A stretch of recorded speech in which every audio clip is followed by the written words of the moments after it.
The best commentaries from the last video. I always believed our family was perfect. Emily and I had been together for 10 years, 6 of them married. Our home was filled with laughter, shared evenings in front of the TV, trips, and plans for the future. We both had stable jobs, earned well, and could afford a comfortable life. Everyone around us envied our harmony, and I was proud to have found the one woman I was ready to spend my life with. Every morning, I woke up next to Emily, kissed her cheek before heading to work, and believed it would always be this way. She was my rock, my closest person. We trusted each other completely, never hid our phones, knew each other's passwords, and that gave me confidence in the strength of our relationship. Of course, like any couple, we had minor arguments. For instance, she would sometimes spend hours on her phone, ignoring me, or postpone our plans due to sudden work commitments. But I never thought there could be anything more behind it. One evening, after a long day at work, I came home a little earlier than usual. Emily wasn't back yet. Not wanting to sit idle, I opened her laptop to order us dinner. We had exchanged passwords long ago, so I logged in without any issues. But then, something happened that I never expected. On her desktop, there was a hidden folder named Documents, and something about it caught my attention. When I opened it, I saw dozens of video files. At first, I didn't think much of it, maybe work materials or old recordings. But when I clicked on the first video, my world started falling apart. Emily appeared on the screen. But she wasn't alone. My hand trembled as I hovered over the play button. A part of me screamed to stop, to close the laptop and pretend I had never seen that folder. But the other part, the part that needed to know the truth, forced me to press play. The video began with shaky footage. Someone had set the camera on a table, facing a hotel bed. The quality wasn't great, but there was no mistaking the people in the frame. Emily was there, laughing softly, a playful look in her eyes. And with her, a man I had never seen before. He leaned in, whispered something in her ear, and she giggled. That sound, the same giggle she used with me, now felt like a knife to the gut. I paused the video, my chest tightening. Maybe there was an explanation. Maybe it was an old video, a stupid mistake from years ago. But as I scrolled through the timestamps, my stomach sank. The most recent file was dated just 2 weeks ago. I felt sick. My hands clenched into fists, my mind racing with questions. Who was he? How long had this been going on? And most importantly, why? We were happy, or at least I thought we were. I had given her everything, trusted her completely, and this was how she repaid me? I closed the laptop, my heart pounding. Confronting her now would be useless. I needed more information, undeniable proof that would leave no room for her lies. Taking a deep breath, I pulled out my phone and took pictures of the file names, making sure I had everything documented. That night I barely slept. Every time I closed my eyes, I saw that video playing over and over, the sound of her laughter echoing in my head. By the time the sun rose, I had made up my mind. I would expose her. And I would make sure she felt every ounce of the betrayal she had inflicted on me. I spent the next few days watching her carefully, analyzing her every move. She seemed normal, as if nothing had changed. That alone made my blood boil. How could she act so innocent when she had been living a double life? I checked her schedule. She had a business trip, planned for the weekend. That was my chance. I decided to follow her. If I was going to destroy her, I needed to see everything with my own eyes. On Friday, she kissed me goodbye, saying she'd be back Sunday night. I smiled and wished her a good trip, pretending everything was fine. But the moment she walked out the door, I grabbed my keys and followed her. I kept my distance as she drove through the city, heading toward the highway. The GPS on my phone showed she was heading toward a nearby resort town, a place she had mentioned once before when talking about a team-building retreat. The pieces were falling into place, but I needed more than just suspicion. I needed absolute proof. She pulled into a luxury hotel parking lot, stepping out of the car with an ease that infuriated me. She wasn't looking around nervously, wasn't checking her phone in secrecy. she was completely at ease. That meant only one thing: she had done this before. I waited until she disappeared into the lobby before getting out of my car. I kept my hoodie up, my face partially obscured. If she was meeting someone, I needed to see who it was. I slipped inside the hotel behind a group of tourists, keeping to the side as I scanned the lobby. There she was, standing near the reception desk, casually chatting with a tall man in a dark suit. He placed a hand on her lower back as they walked toward the elevators together. My jaw clenched. I needed to get closer. I waited until they had entered the elevator before approaching the front desk, putting on my best confidence smile. "Excuse me," I said. "My wife just checked in, Emily Carter. I think I left my wallet in her car, but she's not answering her phone. Can you tell me which room she's in?" The receptionist hesitated. "I'm sorry, sir, but we can't disclose guest information." I sighed, shaking my head. Of course. Look, it's our anniversary, and I was planning a surprise. Could you at least confirm if she's staying here?" She hesitated again, then nodded. "Yes, Mrs. Carter is staying with us. But I can't give you her room number." That was enough. I stepped away, my heart pounding. Now I had no doubt, she wasn't on a business trip. She was here with him. I needed a plan. And I needed it fast. I pulled out my phone, opened the camera app, and started recording. If she thought she could walk away from this unscathed, she was sorely mistaken. I stepped outside the hotel, my heart still pounding in my chest. The proof was right in front of me. Emily and her mystery man were tucked away in a luxury suite, enjoying a weekend that she had lied about. But catching her in the act wasn't enough. I wanted her to feel the humiliation I felt, to experience the slow-burning dread of being exposed. I scrolled through my contacts and called an old friend, Mark, a private investigator who owed me a favor.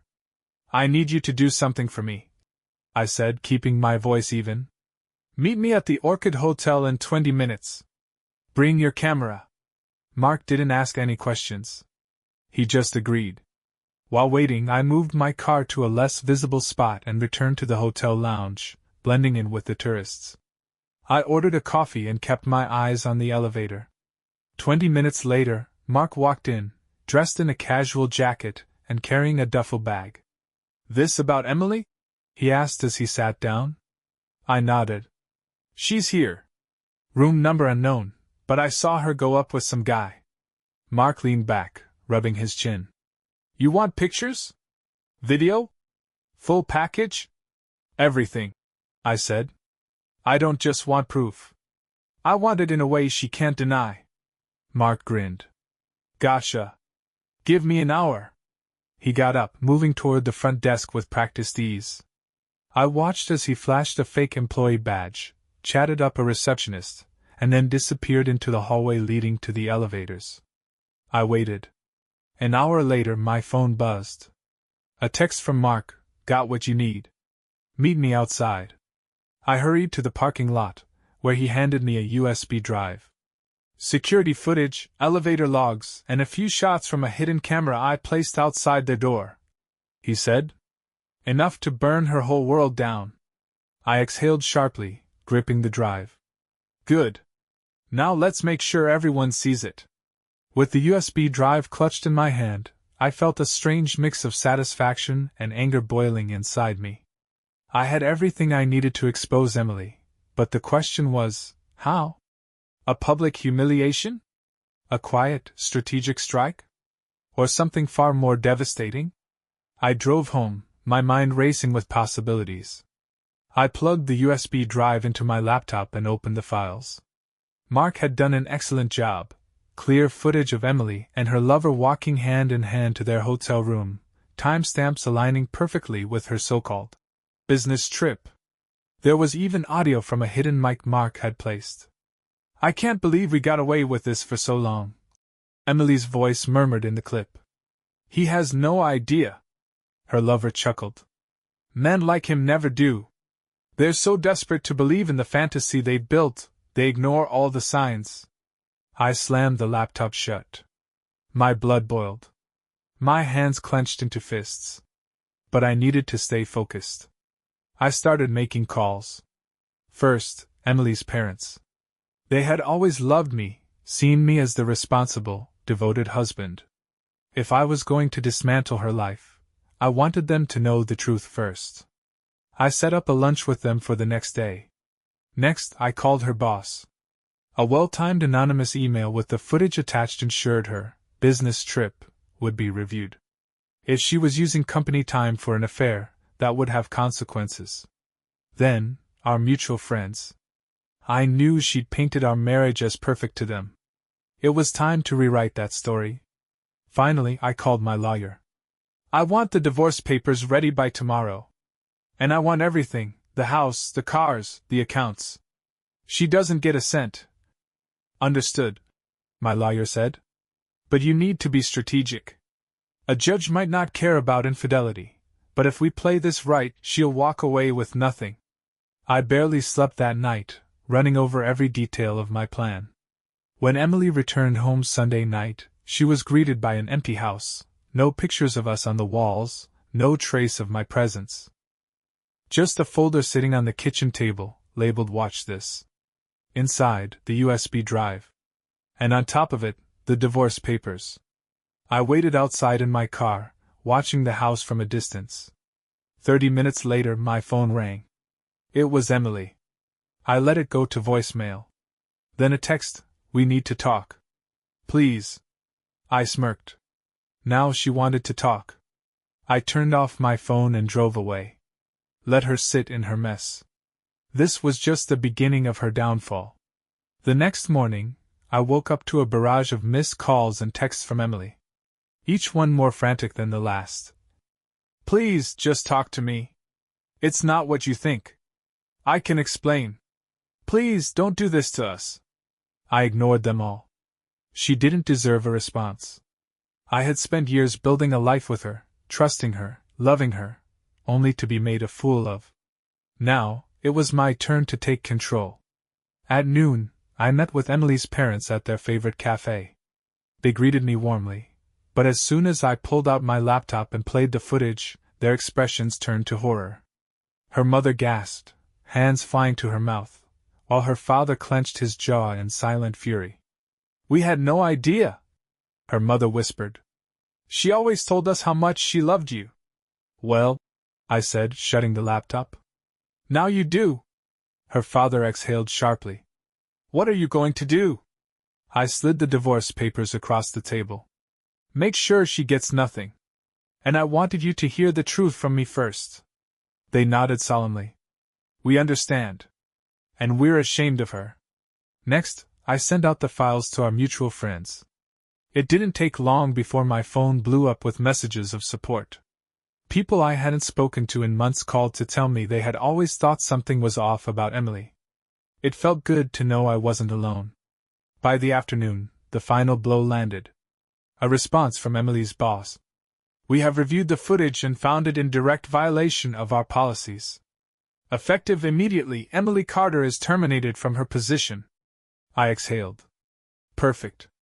At 6 p.m., she showed up at my doorstep, disheveled and teary-eyed. I let her knock for a few minutes before finally opening the door. "We need to talk," she choked out. I folded my arms. "Talk? Now you want to talk?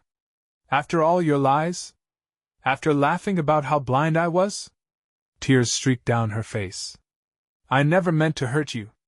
I was just lost. I made a mistake." I scoffed. "A mistake? A mistake is forgetting an anniversary. This was months, maybe years, of deception." "Please," she whispered, reaching for my hand, but I stepped back. "You lost me, Emily. And you lost everything else, too. I suggest you find somewhere else to stay." She sobbed, but I felt nothing. As I closed the door, I realized something. I had won. And it felt damn good. The silence in the house was deafening after I closed the door on Emily. I stood there for a moment, breathing deeply, letting the weight of everything settle in. It was over. The betrayal, the lies, the humiliation, it was all in the past now. But something inside me still burned. I wasn't done yet. The next morning I called my lawyer. "I want to move forward with everything immediately," I said. "The house, the assets, the accounts, I want them secured before she even thinks about contesting anything." "Already in motion," my lawyer assured me. "Emily is in no position to fight this. Given the evidence you provided, we have full leverage.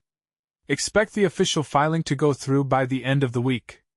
That was all I needed to hear. By noon, the messages from Emily had slowed. The last one she sent read, "I don't know where to go. Can we please talk?"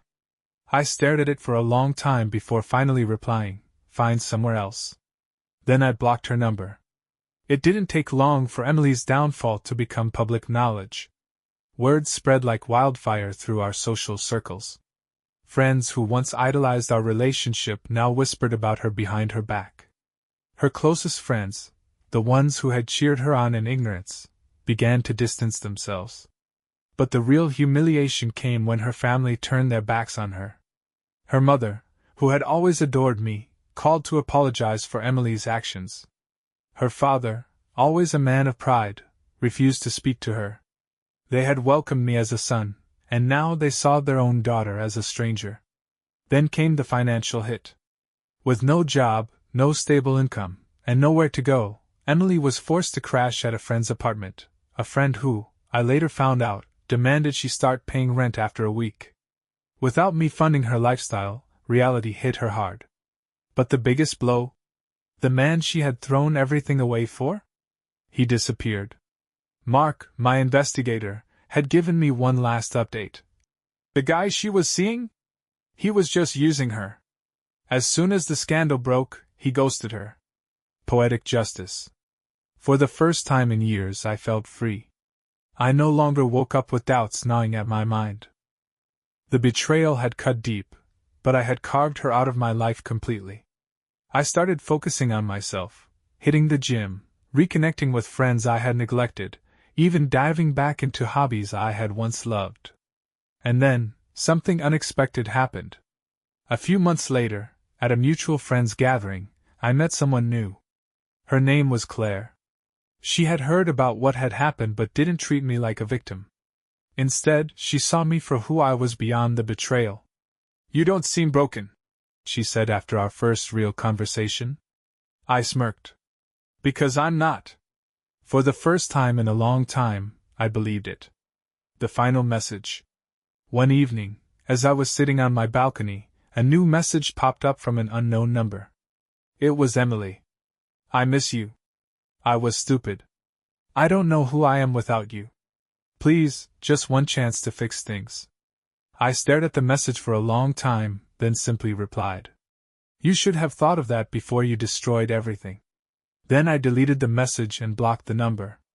Looking out at the city skyline, I smiled. I had finally won. And I wasn't looking back. I slept better than I had in years. No more late-night anxieties, no more wondering where she was, no more pretending everything was fine. It was done. The weight I hadn't even realized I was carrying had finally lifted. The following weeks passed in a blur. My lawyer finalized the paperwork, and within a month, I was officially a free man. The house was mine, the bank accounts secured, and Emily? She was nothing but a ghost in my past. Every so often, I would hear bits and pieces about her through mutual acquaintances. She was struggling. No job, no stable home, no support system. Apparently, she tried reaching out to some of our old friends, but they wanted nothing to do with her. No one wanted to be associated with a cheater who had lost everything. A part of me thought I should feel bad for her. But I didn't. Actions have consequences. And she had brought this all on herself. One evening, I found myself sitting in a bar with a few friends, laughing at a joke someone had made. It was the first time in a long time that I felt genuinely happy. And then, as if the universe wanted to test me, she walked in. Emily. She looked different, tired, worn out, as if the past months had aged her years. She hadn't noticed me yet, but when she did, her face froze. For a second, I saw something flicker in her expression. Regret? Shame? Desperation? I didn't care. She hesitated before making her way over to me. My friends went silent as she stood in front of me, fidgeting with the strap of her purse. "Can we talk?" she asked, her voice barely above a whisper. I leaned back in my chair, sipping my drink, studying her. "About what?" She swallowed hard. "Everything. Us. I miss you." A bitter laugh escaped me. "You miss me?" I repeated. "Emily, you didn't just cheat. You lied. You betrayed me. You laughed about it behind my back. And now, when you've lost everything, now you miss me?" She blinked rapidly, her eyes shining with unshed tears. "I was stupid. I don't know what I was thinking. I was selfish, and I hurt you. But I swear I never stopped loving you." I shook my head, setting my glass down on the table. "You don't get to say that. Love isn't just words, Emily. It's actions. And yours proved exactly what I meant to you." She reached out as if to touch my hand, but I pulled away. "Please," she pleaded. "Just give me a chance to make things right." I exhaled, standing up. "There's nothing to make right. You made your choice. And I made mine." I turned to my friends. "You guys ready to go?" As we walked past her, I felt her gaze on me, but I didn't look back. For the first time since this nightmare began, I truly felt free. I walked out of that bar feeling lighter than I had in months. Seeing Emily like that, broken, desperate, should have stirred something in me. Pity, maybe. Nostalgia. But all I felt was relief. That night, I sat on my balcony, sipping a drink as I watched the city lights flicker in the distance. Everything she had done, all the lies, all the betrayal, it no longer mattered. She was nothing more than a lesson now. Days turned into weeks, and I focused on rebuilding my life. I traveled, picked up new hobbies, reconnected with people I had lost touch with. The bitterness that once consumed me was gone, replaced with a quiet sense of peace. Then, one evening, I received an unexpected call. It was from Emily's mother. "She's not doing well," she said hesitantly. "I know you don't owe her anything, but I thought you should know." I didn't respond right away. Did I care? Should I care? "She's lost," her mother continued. "She's been staying with different people, but no one wants to deal with her. She's barely keeping herself together." I exhaled slowly. "I'm sorry to hear that," I said finally, my voice devoid of emotion. "But that's not my problem anymore." There was a pause. "I understand. I just thought you should hear it from me." After we hung up, I stared at my phone for a long time. A year ago, I might have rushed to her side, tried to fix things, tried to be the man she once claimed to love. But now I knew better. Some people don't deserve second chances. Months later, I found myself standing in front of a small cafe, waiting for someone. Claire. The woman I had met at a mutual friend's party, the one who had seen me beyond my past. As she approached smiling, I felt something I hadn't felt in a long time, excitement. Not the kind that came from chasing after something unattainable, but the kind that came from knowing I was finally free to start over. "You look happy," she said, sitting across from me. "I am," I admitted. And for the first time, I truly meant it. Emily was nothing more than a ghost of a life I had left behind. And now, my future was finally my own. I raised my coffee cup in a silent toast to new beginnings. And I never looked back.